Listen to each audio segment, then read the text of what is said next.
Sigma Alpha Epsilon, celebrating 150 years of excellence.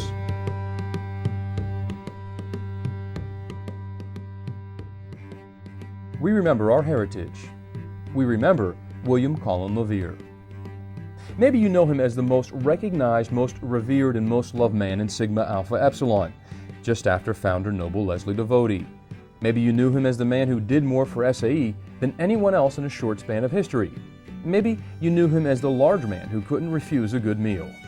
However you view him, one thing is undeniable. Brothers will always understand why the name Billy Levere and SAE go hand in hand like Henry Ford and the Model T. Levere entered Northwestern University because of his accomplishments in debate and temperance.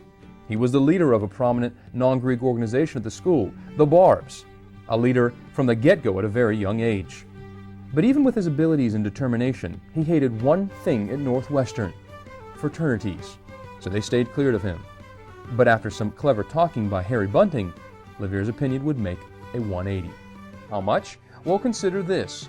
Levere graduated in 1898 and almost immediately became Eminent Supreme Deputy Archon, rising to Eminent Supreme Archon 2 years later.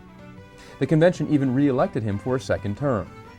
He toiled tirelessly for Sigma Alpha Epsilon, meeting undergraduates, lobbying alumni, speaking with such conviction and rhetoric that everybody listened in amazement.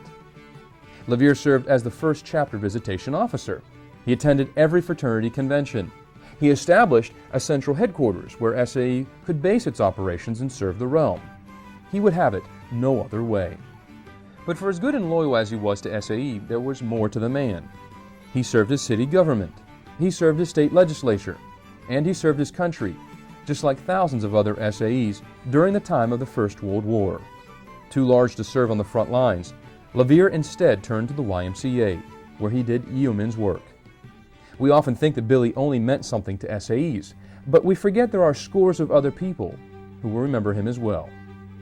And whether he thought of SAE or one of his many other responsibilities, Levere provided us with more literature, more writing, more history than anyone else in our 150 years.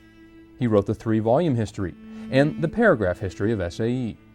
He authored Who's Who in SAE, and he kept countless other journals and books and files. Levere truly took the idea of fraternity and fully lived what it was supposed to be about. He was popular as a man, of course, but when speaking with him, anyone from an undergraduate to an alumnus could inherently feel how deeply those ideas had taken root in his being. He could reach out to others. Perhaps the most lasting of Levere's storied accomplishments was the one he would not live to see completed: construction of a true national headquarters.